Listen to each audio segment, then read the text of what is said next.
बड़े बंगले की बस एक बहू। अरे ओ भाग्यवान, अभी तक चाय क्यों नहीं बनी? 9 बज गए ना नाश्ता मिला ना चाय। सबर कर लो जी, ला रही हूँ चाय। देख रहे हो सुबह 6 बजे की उठी हूँ, मैं ही लगी हूँ। लीजिए देवर जी चाय, और पति देव आपकी भी चाय। क्या हुआ भाभी जी, ज्यादा काम कर ली क्या? सुबह सुबह कांप रही हो? अब बूढ़ी हो रही हूँ तो बीमारियां तो लगी ही रहेंगी ना देवर जी। और देखो तो छोटी देवरानी जी तो सर्विस वाली हैं, आपकी बीवी बिजनेस संभालती है घर का, और मैं बूढ़ी अकेले कितना काम कर पाऊंगी। दीदी तो ऐसा कह रही हैं कि मैं और छोटी जेठानी जी काम ही नहीं करती। मैं तो बस ये कह रही हूँ कि मेरी अब उम्र नहीं रही काम करने की। अगर एक बेटा होता तो अभी बहू के हाथ की बनाई चाय पी रही होती। मेरी तो 3 बहुएं हैं, लेकिन मजाल है अभी तक किसी ने 1 गिलास बादाम का दूध ला कर दिया हो। ताई जी, माँ, चाची, मेरा प्रोटीन शेक क्यों नहीं बना अभी तक? मम्मी स्कूल लंच दो जल्दी से, बस का टाइम हो गया है। अरे सुषमा जी, अब सोफे पर अंगड़ाई लेना छोड़ो और जल्दी से लंच पैक कर दो। अभी घर की महिलाओं ने ढंग से चाय नहीं पी थी कि फिर से काम में लग गई थी। सुषमा, कांति और सुरभि जल्दी जल्दी सभी का डिब्बा पैक करती हैं और नाश्ता टेबल पर लगाती हैं, जिसके बाद सभी नाश्ता करके अपने अपने काम पर चले जाते हैं। क्या बात है देवरानी जी, आज तुम काम पर नहीं गई? नहीं दीदी, घुटनों में बहुत दर्द हो रहा है, इसीलिए आज मैंने दफ्तर से छुट्टी ले ली। तुम हमसे छोटी हो, अभी से तुम्हारे घुटने दर्द होते हैं। हमारा सोचो, इतना बड़ा बंगला संभालना भैया अब तो मुश्किल हो रहा है। तुम तो बेटे वाली हो, तुम्हें क्या दिक्कत? अभी तक मेरा बेटा हुआ होता तो घर में बहू होती। बहू विवान 26 का हो गया है, अब तो विवान से कह दो कि ब्याह कर ले। क्या मेरे कब्र में जाने के बाद ब्याह करेगा? अब पोता बहू आ जाएगी तो कम से कम मैं भी स्वर्ग से धारने से पहले बहू की शक्ल देख लूंगी। पूरे खानदान की इकलौती बहू होगी। बस कई दिनों से मैं भी कांति को यही कहने की कोशिश कर रही थी कि भाई अब तो बेटे की शादी करवा ही दो, विवान की दुल्हन आएगी तो आराम होगा। तभी विवान जिम के कपड़ों में वहां आता है। आप लोग मेरी शादी की बातें कर रहे हो माँ? आपको पता है ना मुझे अभी शादी नहीं करनी। अरे विवान बेटा, अभी शादी नहीं करेगा तो क्या बुढ़ापे में करेगा? इतने बड़े बंगले का इकलौता वारिस है तू। तेरी चाची, ताई, माँ सब बूढ़ी हो गई है, और हमारी नहीं तो कम से कम दादी की चिंता कर ले। क्या दादी, मुझे आप शादी करवा कर फंसाना चाहती हो? 26 का हो गया है, अभी ब्याह नहीं करेगा तो क्या बुढ़ापे में करेगा? अरे बेटा ब्याह कर ले, इस बंगले को संभालने वाली आ जाएगी और तुझे भी। देखना तेरी बॉडी पहले से कितनी कम हो गई है, तेरी डाइट का भी ख्याल रखेगी वो। बढ़िया दादी, कुछ नहीं तो मेरे जिम और डाइट का ही वास्ता दे दिया आने में। अभी शादी नहीं करना चाहता। चलो अब मेरा नाश्ता लगा दो, फिर मैं भी तैयार होकर ऑफिस जाता हूँ, वरना पापा डांटेंगे। विवान कुछ देर में तैयार होकर नीचे आता है और नाश्ता करके ऑफिस के लिए निकल जाता है, जिसके बाद घर की सारी महिलाएं पूरे बंगले में साफ सफाई करने लगती हैं और बर्तन, किचन, खाना सब काम निपटाने लगती हैं। बड़ा सा बंगला होने के कारण घर में काम भी ज्यादा था। वैसे तो उनके बंगले में एक नौकर था जो बागवानी, बाहर से सब्जी लाना और घर के छोटे मोटे काम में मदद करता था। ऐसे ही एक दिन बीत रहे थे। कांति जी और उनकी दोनों देवरानी और जेठानी सुबह में जल्दी उठती, लेकिन उन्हें सोने में रात के 12 बज जाते। घर के काम ही खत्म नहीं होते। वहीं अब सभी को लगने लगा था कि विवान की शादी कर देनी चाहिए। एक दिन अरे ओ गणेश, भावेश और धर्मेश, तुम तीनों भाई को कोई फिक्र होती है घर की या नहीं? क्या हुआ माँ, ऐसे क्यों कह रही हो? विवान की शादी की उम्र हो गई है, वो कहता अभी शादी नहीं करनी है, और मेरी स्वर्ग सुधारने की उम्र हो गई है। बेटा मैं बिना पोता बहू देखे मरना नहीं चाहती हूँ। अब तो मैं चाहती हूँ कि विवान की शादी हो जाए। हाँ, अब 26 का हो गया है वो। इस एज में शादी नहीं करेगा तो कब? मैं विवान से बात करता हूँ। जिसके बाद सभी घर वाले मिलकर विवान से शादी के लिए बात करते हैं। अब आप लोग तो मेरी मानेंगे नहीं, तो मुझे ही आपकी माननी पड़ेगी। ठीक है, मैं शादी के लिए तैयार हूँ, लेकिन मेरी बीवी सुंदर होनी चाहिए। सुंदर नहीं, हीरा जैसी बहू लाएंगे हम। हमारा इकलौता बेटा है इस घर के वारिस की बहू तो सुंदर होनी ही चाहिए।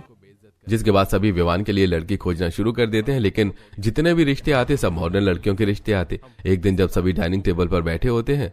अरे क्या लगता है माँ, घर में किस तरह की बहू आनी चाहिए ताकि घर की खुशी बनी रहे? बेटा मैं तो कहूँगी ऐसी बहू लाओ जो हमारे घर की एकता को बनाए रखे। आजकल की बहुओं को देखकर तो डर लगता है, घर में आते घर तोड़वा देती है, पति को लेकर अलग हो जाती है। और मैं इस घर में ऐसी बहू नहीं चाहती जो मेरा घर तोड़वाए और बेटे को लेकर अलग हो जाए।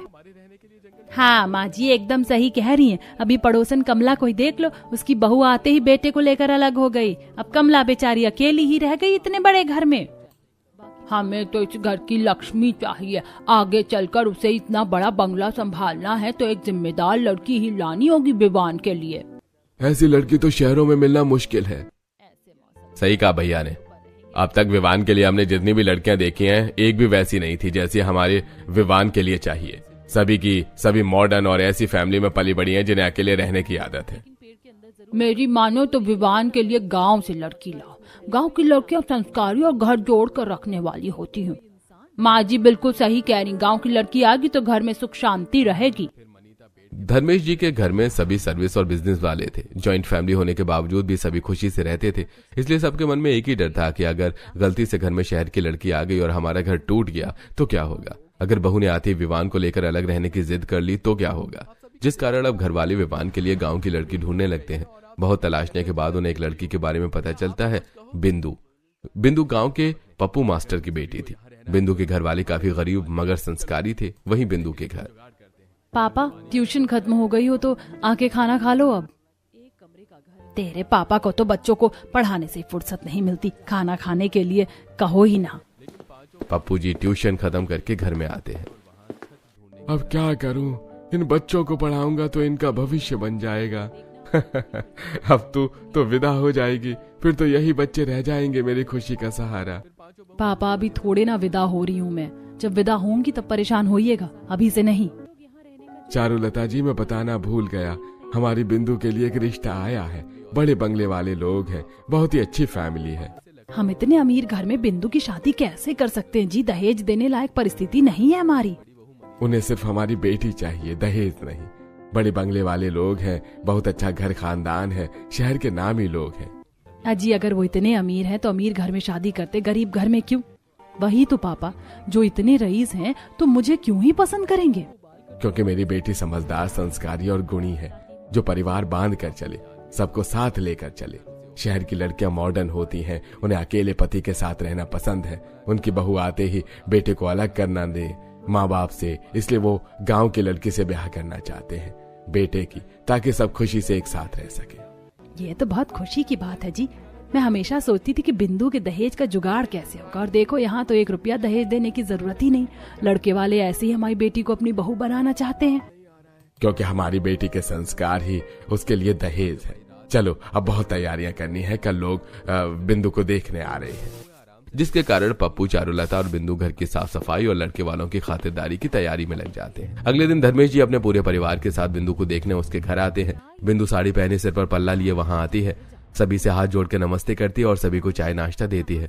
बिंदु का गोरा रंग, लंबी कदकाठी, सुंदरता और मासूमियत देखकर विवान को एक नजर में ही बिंदु पसंद आ जाती है।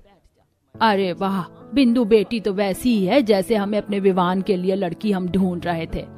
बिंदु बेटी, हम जॉइंट फैमिली हैं, बड़े बंगले में साथ रहते, तुम्हें कोई ऐतराज तो नहीं है ना?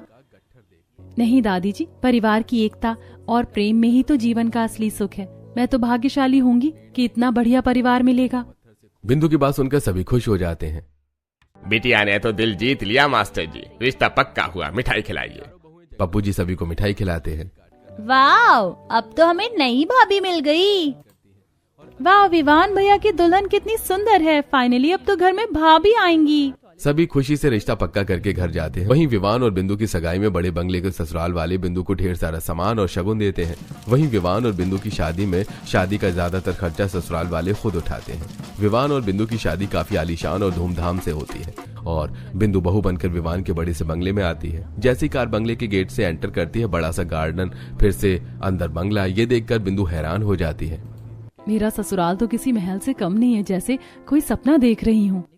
जिसके बाद विवान और बिंदु बंगले के दरवाजे पर जाते हैं, जहां पूरा परिवार बिंदु का स्वागत करने के लिए खड़ा था।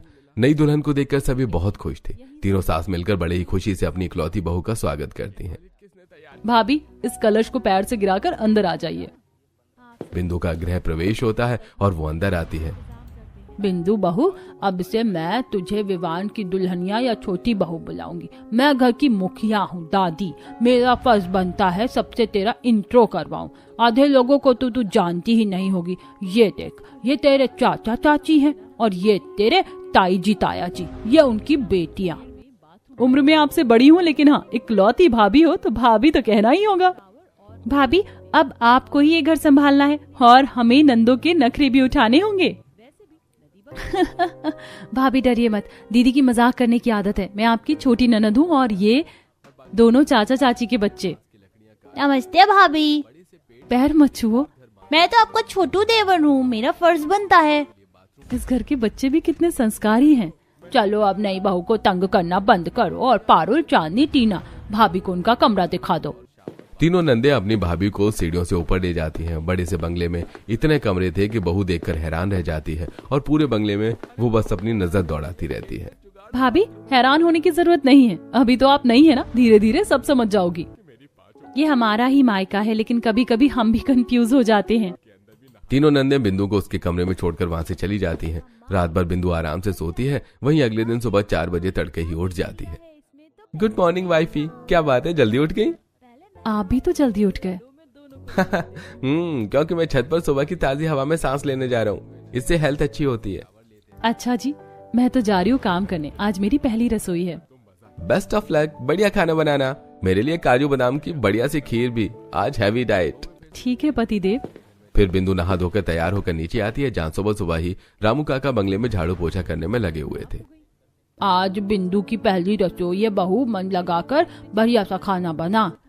जी दादी जी, लेकिन क्या बनेगा खाने में? भाभी मैं तो सोया चाप खाऊंगी। मैं पनीर टिक्का। बहू मिक्स वेज रायता और पराठे बना लेना। साथ में थोड़ा सा पुलाव भी, बिना चावल के पेट नहीं भरता। और बहू बिरयानी भी बना लेना, विवान को और तेरे पापा को बिरयानी बहुत पसंद है। हम तो इतना तेल मसाला नहीं खाते। छोटी बहू बच्चों के लिए पिज्जा और इडली बना लेना। वाह भाभी, आज इतना सब कुछ बनाएंगी, मजा आएगा। फिर बिंदु रसोई में चली जाती और सबकी फरमाइश का खाना बनाने लगती है। बाप रे, इस घर में तो ढेर सारे लोग हैं। मैं कभी इतने लोगों के बीच नहीं रही, लेकिन अब तो मुझे सबकी ख्वाहिशों और जरूरतों का ख्याल रखना ही होगा। बिंदु जल्दी जल्दी सभी के लिए खाना बनाना शुरू करती है। घर में ढेर सारे लोग थे जो उनकी फरमाइशें भी थी, जिस कारण खाना बनाने में समय लग जाता है। जिसके बाद बिंदु बड़े बंगले के बड़े से डाइनिंग टेबल पर सारा खाना सजा देती है। खाने की खुशबू से ही सभी खुश हो जाते हैं। वाह भाभी ने कितना सारा खाना बनाया, आज तो मजा ही आ गया। पुलाव, बिरयानी, पनीर टिक्का, सोया चाप, मिक्स वेज, पराठा, पूरी, खीर। वाह भाभी, कितना सारा खाना बनाया आज आपने। सभी डाइनिंग टेबल पर बैठ जाते हैं और सभी को खाना परोस कर बहू खिलाती है। सभी को खाना बहुत पसंद आता है। बहू ये लो, तुम्हारी पहली रसोई का नेक। और ये नेक मेरी तरफ से। और ये डायमंड का नेकलेस मेरी तरफ से। सभी बिंदु को ढेर सारा नेक देते हैं और बिंदु बहुत खुश होती है। पहली रसोई होने के कारण आज ससुराल में बिंदु को बहुत सारा काम करना पड़ जाता है। बहू तू बहुत थक गई होगी ना, जा जाकर आराम कर ले, अब काम तो होता ही रहेगा। ससुराल में कुछ दिन ऐसे ही बीतते हैं। नई और बड़े बंगले की इकलौती बहू होने के कारण ससुराल में सभी बिंदु को खूब प्यार करते हैं। सारी नंदे और सास मिलकर घर का सारा काम कर लेती हैं और आए दिन घर में कुछ अच्छा बनाकर बहू को खिलाती हैं और बहू की सेवा करती हैं। ताई जी, आप ये क्या बना रही हो? हट, हाथ नहीं लगाना। ये बिंदु बहू के लिए है काजू रोल। लेटीना, जा बहू को देकर आ, फिर मैं तुझे भी देती हूँ। ठीक है ताई जी। सभी नई बहू का खूब ख्याल रखते हैं और बहू भी बहुत खुश थी। सुषमा जी की बेटियां भी मायके में 1 महीने रहती हैं और जब ससुराल जाने लगती हैं तो बहू तेरी बड़ी ननद मायके जा रही है, उनके ससुराल में सामान भेजना है, लड्डू बनाने में मदद कर दे। ठीक है माँ जी। जिसके बाद बिंदु बड़े बंगले की बड़ी सी रसोई में जाकर एक बड़ी सी कढ़ाई में ढेर सारे बेसन के लड्डू बनाती है और फिर रसगुल्ले और काजू कतली और उन्हें डिब्बों में पैक कर देती है। अरे वाह, हमें तो मेहनत करने की जरूरत ही नहीं पड़ी, बहू ने सब कर दिया।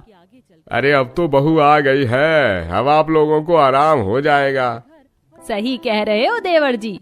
ऐसे ही दिन बीतते हैं। अब बिंदु अपने ससुराल के बड़े से बंगले में धीरे धीरे ससुराल के सारे काम करने लगती है। वहीं रामू काका घर की साफ सफाई और बागवानी और सब्जी वगैरह लाने के काम देखा लिया करते थे।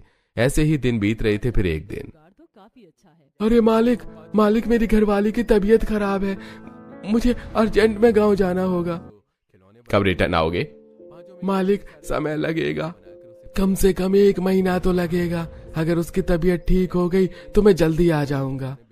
ठीक है, अपने पैसे ले ले, फिर जा, काम देंगे पैसे। जी मालिक। जिसके बाद रामू पैसे लेकर अपने बैग लेकर वहां से चला जाता है। वहीं रामू के जाने के बाद अब घर की सारी जिम्मेदारियां बिंदु के सिर आ जाती हैं। क्या बात है, आज फिर जल्दी उठ गई। घर साफ करना है, खाना बनाना है, बच्चों की टिफिन, ढेर सारे काम हैं। अरे इतने सारे काम? और नहीं तो क्या, आप हंस रहे हो? जाओ अपनी एक्सरसाइज करो, फिर ऑफिस भी है, मैं काम कर लूं अपना। फिर बिंदु झाड़ू लेकर बड़े से बंगले की सफाई करना शुरू कर देती है। पहले खिड़कियों की सफाई करती है, फिर छत पर झाड़ू लगाती है और फिर बंगले के हर कमरे में झाड़ू पोछा करके हॉल एरिया साफ करती है। बिंदु बहू, मेरी चाय कहाँ है? दादी अभी लाई। बिंदु घर के सभी लोगों के लिए चाय बनाती है और बच्चों के लिए बादाम दूध। घर में ढेर सारे लोग होने की वजह से काम करने में समय भी बहुत जाता है। बिंदु सभी को चाय और दूध देती है। बहू 9 बज गए, अभी तक नाश्ता तक नहीं बना। बिंदु मेरे कपड़े क्यों नहीं प्रेस हुए? बहू मेरा लैपटॉप कहाँ है? दे रही हूँ चाचा जी, अभी लाई। विवान जी आपके कपड़े प्रेस करके। बिंदु जल्दी जल्दी सभी के काम करती है और सभी के लिए नाश्ता और टिफिन भी बनाती है। अरे बहू, इतनी देर से खाना बना रही हो, हम ऑफिस कब जाएंगे? ताऊ जी बस हो गया, माफ करिएगा, कल से मैं जल्दी से कर दूंगी सब। जिसके बाद सभी नाश्ता करके टिफिन लेकर ऑफिस चले जाते हैं। घर में सभी लगभग 45 के ऊपर थे और सभी बूढ़े हो रहे थे, जिस कारण बहू की चाची सास और ताई सास और सास के शरीर में हमेशा दर्द दिखाते रहते थे। वहीं ससुर हमेशा बिजनेस और जॉब के लिए घर के बाहर ही रहा करते थे। अब घर में नौकर भी नहीं था, जिस कारण बहू सुबह 4 बजे से लेकर रात के 12 बजे तक काम करती है। फिर भी बड़ा सा बंगला होने के कारण घर के काम थे कि खत्म ही नहीं होते थे। फिर एक दिन, बहू आज मेरे ऑफिस के कुछ लोग खाने के लिए आ रहे हैं, अच्छे से खाना बनाना। जी चाचा जी।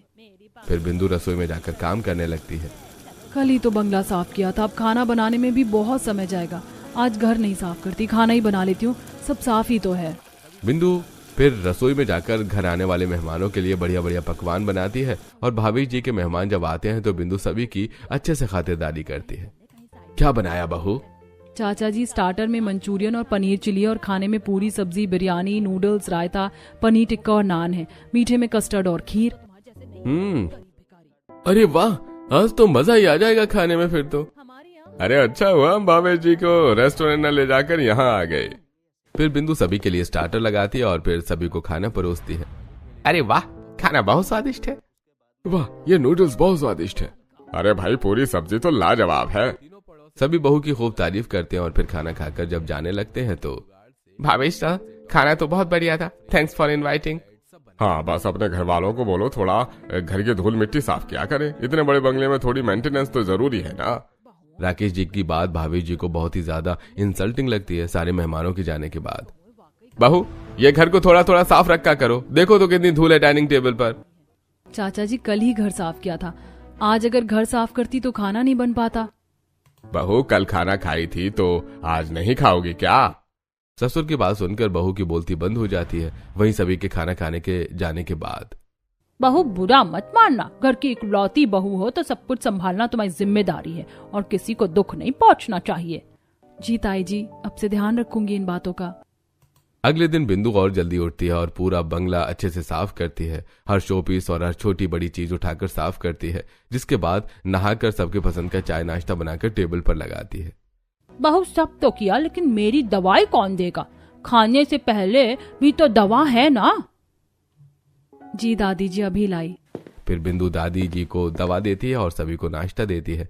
नाश्ते के बाद सभी का डिब्बा भरती है और घर के सारे काम निपटाने में लग जाती है। ऐसे ही दिन बीत रहे थे। एक दिन, बहू हम तो सर्विस वाले हैं, तुम घर में ही रहती हो, अपने छोटे देवर और ननद को थोड़ा सा पढ़ा दिया करो, दोनों पढ़ाई में बहुत वीक होते जा रहे हैं।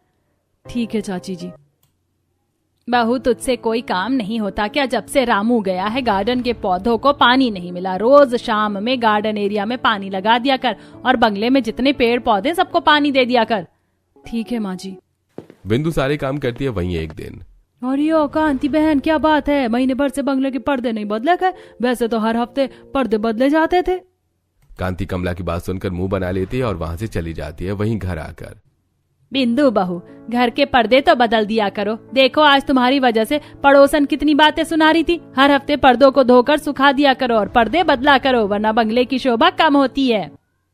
अब बिंदु सारा दिन बस घर के कामों में ही लगी रह जाती है। बंगले की साफ सफाई, गार्डन में पानी देना, छत पर कपड़े सुखाना, फिर गेहूं चावल बनाना और छत पर पापड़ अचार बनाकर सुखाना। बिंदु धीरे धीरे एक बहू होने के कारण बड़े से बंगले के काम में फंस जाती है और ससुराल वाले बहू को एक न एक काम लगाए रहते, घर में सभी एजेड और बच्चे, इकलौती बहू होने के कारण सारी जिम्मेदारी बिंदु के ऊपर। सुबह 4 बजे उठकर रात को 12 बजे तक काम करने के कारण धीरे धीरे बिंदु की तबीयत खराब होने लगती है और इतनी ज्यादा तबीयत खराब हो जाती है कि वो बिस्तर से उठ भी नहीं पाती। अरे न जाने बहू को क्या हो गया विवान, डॉक्टर को बुलाकर बहू का इलाज करवा दे। जी पापा। जिसके बाद विवान डॉक्टर को बुलाता है और डॉक्टर बहू का चेकअप करके उसे दवा देकर वहां से चला जाता है। कुछ दिन बिंदु आराम करती है, लेकिन जैसे ही उसकी तबीयत ठीक होती है ससुराल वाले फिर से उसे काम बताने लगते हैं। ससुराल से ताई जी की बेटियां आए तो उनकी खातिरदारी करो, ससुर जी के दोस्त आए तो उनकी खातिरदारी करो, पड़ोसनों की खातिरदारी अलग, और घर में 70 तरह का खाना। बहू बाजार भी धूप में अकेले ही जाती। इतने सारे काम के बोझ के कारण उसकी तबीयत सुधरने की बजाय बिगड़ती ही जा रही थी और ससुराल वालों को यह बात समझ ही नहीं आ रही थी। एक दिन बिंदु को बहुत तेज बुखार हो जाता है। भाभी पानी दे दो, खांसी आ रही है। टीना खुद से पानी ले लो, मेरी तबीयत ठीक नहीं है। 1 गिलास पानी देने में आपकी तबीयत खराब हो गई क्या? बड़े नाटक हो गए आपके। घर में किसी को बिंदु की खराब हालत देखी नहीं रही थी और टीना थोड़ी सी बात का बवाल बना देती है। आजकल बहू के नखरे बढ़ गए हैं बेटा। बिंदु को समझा, घर की बहू है, सब कुछ उसे ही करना है। विवान कमरे में आता है तो देखता है कि बिंदु को बहुत तेज बुखार है। देख लो, कितना भी करके दे दूं, इस घर में किसी को मेरी परवाह नहीं है। विवान जी, अब या तो आप मुझे अलग लेकर रहो या फिर मैं ये घर छोड़कर चली जाऊंगी। मैं भी सब कुछ देख रहा हूँ। इस घर में कैसे सब तुम्हारे काम की इज्जत नहीं कर रहे हैं और न किसी को तुम्हारा ख्याल है। बस अपनी उम्र और अपनी सेहत को सबको चिंता है। शायद तुम सही कह रही हो, हमें अलग हो जाना चाहिए। जिसके बाद बिंदु विवान के साथ एक छोटे से फ्लैट में शिफ्ट हो जाती है और बड़े बंगले में बाकी परिवार अकेला रह जाता है। आजकल गांव क्या शहर क्या, हर जगह की लड़की अलग ही रहना चाहती है। वही तो हमने सोचा था, गांव की बहू आएगी तो कम से कम एकजुट रखेगी परिवार को, लेकिन इसने भी अपने रंग दिखा दिए, कर दिया हमारे इकलौते बेटे को हमसे दूर। अब तो कुछ कर नहीं सकते। वहीं बिंदु और विवान एक छोटे से फ्लैट में खुश थे। अब तबीयत कैसी है? पहले से बेटर। पापा मम्मी ने बड़ा घर देखकर शादी कर दी, लेकिन इस छोटे से फ्लैट में रहकर एहसास हो रहा है कि घर नहीं, लोगों का दिल बड़ा होना जरूरी है ताकि हम खुश रह सके। यहाँ बिंदु और विवान परिवार से दूर, थोड़े अकेले लेकिन खुश थे। वहीं बड़े से बंगले में अब फिर से चाची, ताई और सास तीनों को घर के काम करने पड़ रहे थे, क्योंकि रामू जो गांव गया था वो वापस आया ही नहीं। अब पतियों के टिफिन, दादी सास की दवा और घर के छोटे बच्चों के स्कूल और पढ़ाई लिखाई की सारी जिम्मेदारी घर की बूढ़ी औरतों के सिर आ गई थी। मम्मी, मैंने सैंडविच मांगा था, ये क्या सुबह में पराठे लाकर रख दिए। इतना है तो किचन में खुद हाथ चला लिया कर, ये घर है कोई रेस्टोरेंट नहीं। बहू थी तो सबके पसंद का खाना बनाती थी, यहाँ तो बस एक पराठा और चाय रख दी गई है। इसे ही बनाने में 1 घंटे लगे, घर में इतने सारे लोग हैं। माँ, आपने हमारा होमवर्क नहीं कराया, आज तो स्कूल में डांट पड़ेगी, मैं स्कूल नहीं जाऊंगा। भाभी थी तो पूरा होमवर्क करा दी थी और रिवीजन भी करवा दी थी। अब तो अपने ही काम में बिजी रहती हूँ, मैं पढ़ाती भी नहीं। अब धीरे धीरे घर के सभी लोगों को बड़े बंगले की एक इकलौती बहू की कमी खल रही थी। सबको बिंदु के इस घर के प्रति किए गए एफर्ट्स याद आ रहे थे। एक रात दादी का पैर बहुत दर्द हो रहा था। मेरा पैर बहुत दर्द हो रहा है, कोई तो आओ। सुरभि नींद में सास के कमरे में आती है। माँ जी, ये दवा खा के सो जाओ, चिल्लाओ नहीं, नींद डिस्टर्ब होती है। बहू की बात सुनकर भानुमति जी रुआंसी हो जाती हैं। उन्हें याद आ जाता है कि कैसे बिंदु देर रात तक जागकर दादी के पैर दबाया करती थी और फिर सुबह जल्दी ही उठ जाती थी। अरे कांति जी, घर में इतने लोग हो आप, लेकिन इतने बड़े बंगले को मेंटेन भी नहीं कर पा रहे। बहू थी तो कितनी सफाई रखती थी, देखो तो गार्डन के पौधे भी मुरझा गए, छत पर कितनी धूल है और खिड़कियां देखो जैसे जमाने से साफ नहीं हुई। अभी बिंदु होती तो उसे सब काम में लगाए रहते, अगर बहू की थोड़ी इज्जत कर ली होती तो अलग न रहती। वो बेचारी, उसे तो लाए बेटी बनाकर, लेकिन 6 महीने में बड़े बंगले की इकलौती बहू ने नौकरानी बना दिया गया। अब घर के सभी मेंबर को बहू की कमी खल रही थी और एक साथ सब जाकर बिंदु से माफी मांगते हैं। बहू वापस घर आ जा, हमें अब समझ आ गया है तेरे बिना घर सूना है, हम मिलकर रहेंगे। हाँ बहू, तेरे बिना हमारा बंगला सूना है। जिसके बाद बिंदु को सब घर ले आते हैं और घर के काम करने के लिए 4 नौकर लगा दिए जाते हैं। एक नौकर सिर्फ झाड़ू पोछा करेगा, दूसरा सिर्फ बागवानी, तीसरी को बहू की किचन में मदद करने की जिम्मेदारी मिलती है और एक नौकर घर के और बाहर दोनों के काम देखता है। जिसके बाद अब बिंदु को भी थोड़ा